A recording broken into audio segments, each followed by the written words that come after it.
I've taken the two pieces of osage orange, cut 1 inch from the top of each one. Then I cut an angle commensurate with the angle on my old mallet. And I glued those two 1 inch pieces to the ends of the mallet, using the cutoffs as a sort of clamping block. Unfortunately, I had to find a variety of ways of keeping this together without gluing it to the desk, and one of those things was, oh, you can't see it, good. I had to actually screw the top blocks there, those face blocks, into the very edge of the main body of the maul, or the mallet, so that I could get them to stop sliding against each other, even with the the clamp blocks in place. So, fortunately, those are areas that I screwed in are going to be shaved off. So hopefully I will be able to get rid of any marks left by those screws. Since I know most people don't have the glues that professionals use for somewhat green wood, and this wood is fairly green. It's dry to the touch, but it's very soft. And I know from what I've heard that osage orange, once it's cured, is hard as a rock. So I'm guessing that this is still a little bit green. And wet stuff does well with polyurethane glue. Of course, it foams up a lot, but I'm not worried about that. I'll shave that off. But this experiment is to see how well this glue does for this application. The idea is that you wet one side, spread the glue on the other side, and let the two of them work. There's a chemical reaction going on there. That's why it's foaming up so much. So let's see. An interesting side note. This is the color of osage orange sawdust. It's even more pronounced there. That is a lemon yellow. I can't wait to see how this stuff ages.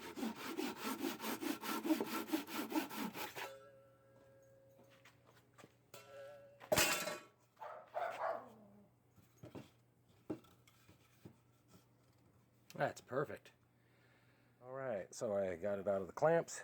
The glue seems to be holding very nicely. The wax that they used to seal this up for shipment made taking off the excess squeeze out real easy. And now what I'm going to do is cut a shape and then make a corresponding shape down here. But I'm going to do that after I mortise out the hole.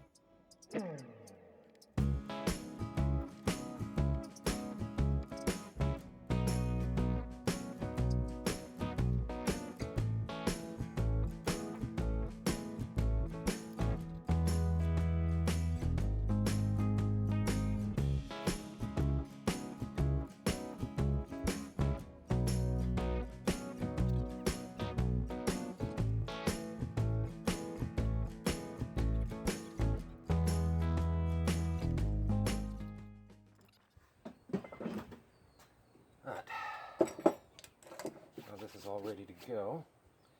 Cut out wider at the top than at the bottom, but just a little bit, and I can widen it out more if I need to. So now I'm going to take my cue from these faces here, and I'm going to connect some dots. Alright.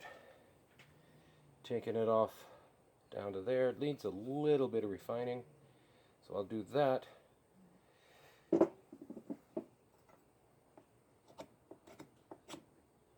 the belt sander. Let me just scrape this excess off. And here you can see the old mallet. It really is ready to come off. And I can't use this handle on the new mallet. But here's the new mallet. Same size roughly. In fact, a little bit larger surface area. That's good. So now I just have to craft a handle for it. I finally managed to get a new saw for the miter saw. So I've got these all cut out. And now, because so many of these are old and weathered, it's time to true up the faces.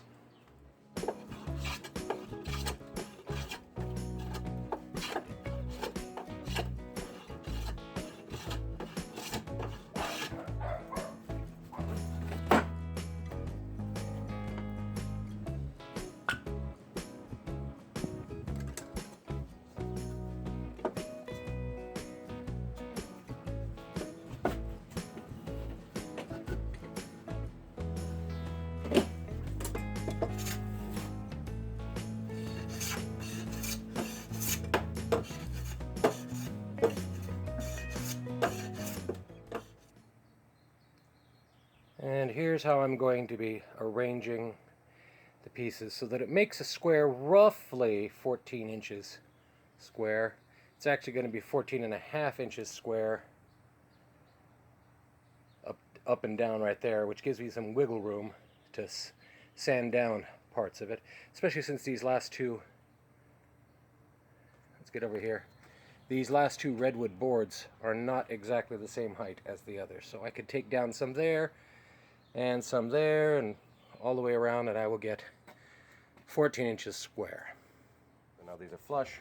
I am using Titebond 3. This is their interior exterior waterproof glue.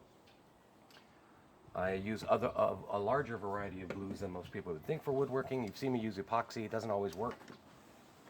I have yet to have this fail on me. I've had the wood, fail on me before the glue did.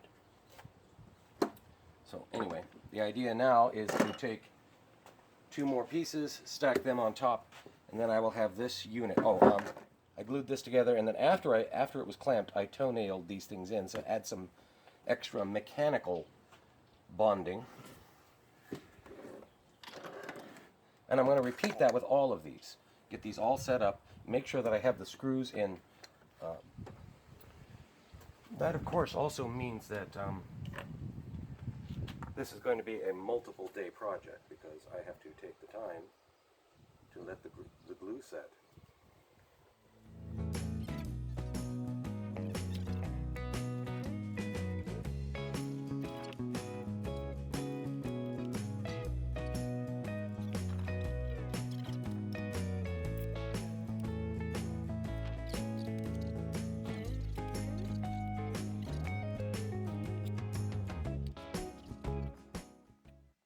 While that's setting up, I'm going to start handling my mallet.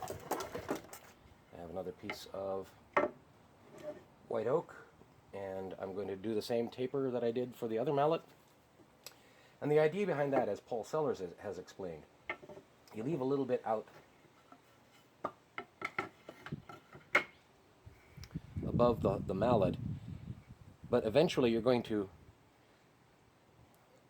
cut it down so that it's just barely above the mallet, so that if you're inside of a structure, a cabinet or some sort of thing, you're not scraping the wood as you're using the mallet. But for now, while it's expanding and contracting and getting used to the weather and the climate, I leave it a little bit long. That way also, you just hammer it down a little bit and tighten it back up as it gets looser.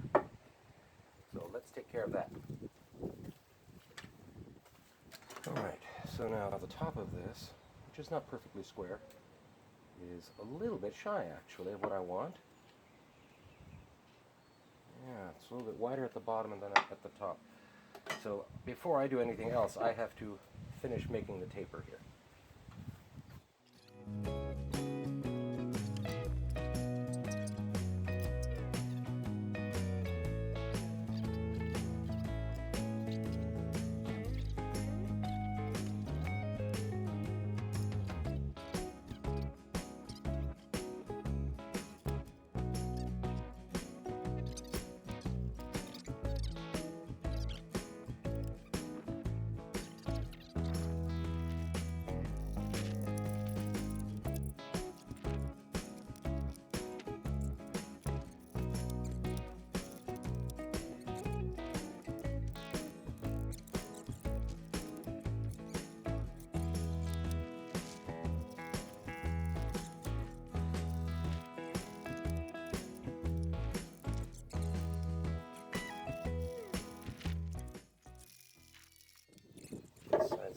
dry, so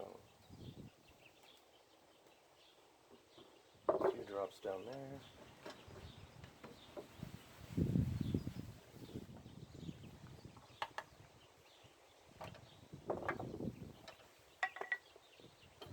Bottom's a little dry.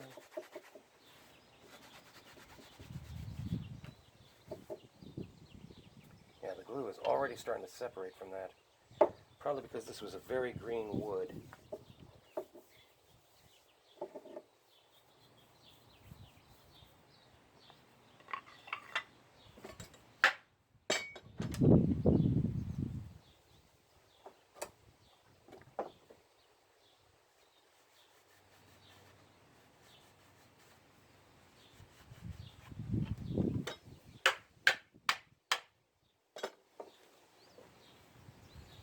There you have it.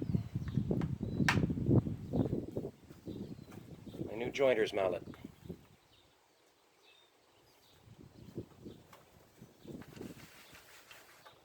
I'll leave that to soak up and dry out a little bit before I use it, but hey. It's hefty too. Oh my god, it's hefty. Don't want to get the scale out, but you remember what it weighed when I first started. And it's only slightly less than that, so wow. But let's clear up and set this aside so I can have the work surface completely devoted to the anvil stand.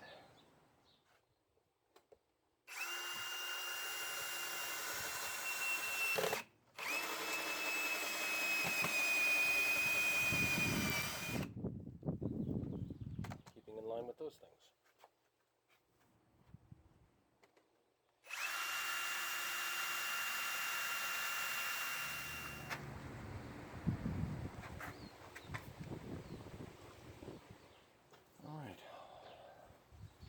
Almost emptied this whole bottle of Tight Bond 3 for this project. That's saying a lot.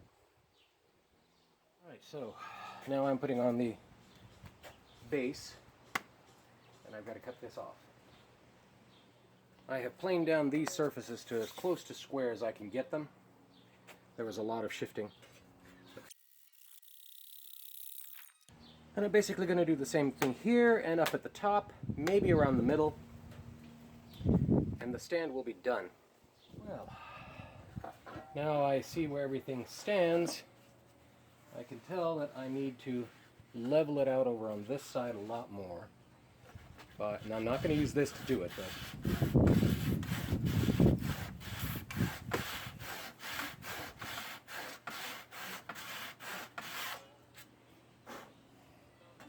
By about that much. So that's going to be for the belt sander. My portable belt sander, not the stand belt sander. Alright. And there we have it. Except for some sanding and some sealing, the anvil stand is done. And it fits with no wobble and no wobble. Yay! And that thing is substantial, man. I can barely move it. It's not quite like an oak stump, but wow. And here it is after a coat of boiled linseed oil. Compared that to the old anvil stand, which I might cut down further, reattach the old anvil to and use it as an upsetting anvil or a striking anvil. That's not a bad idea.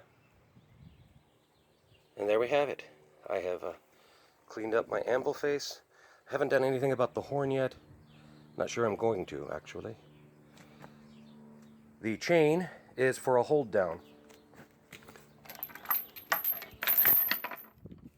Like so. It's not going to be staying that golden color either. It's already flaking off here and there.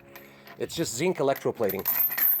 So I'm going to be soaking it in some vinegar to get rid of the zinc. Even though it's not going to be directly heated, it could still cause problems. So I'm going to be doing that. But there it is. My anvil stand is done. I'm leaving those two boards on the outside painted like that because they're going to get beaten up anyway. My anvil stand is done. My anvil is done. And my mallet is done. There we go. Look at that. Beauty.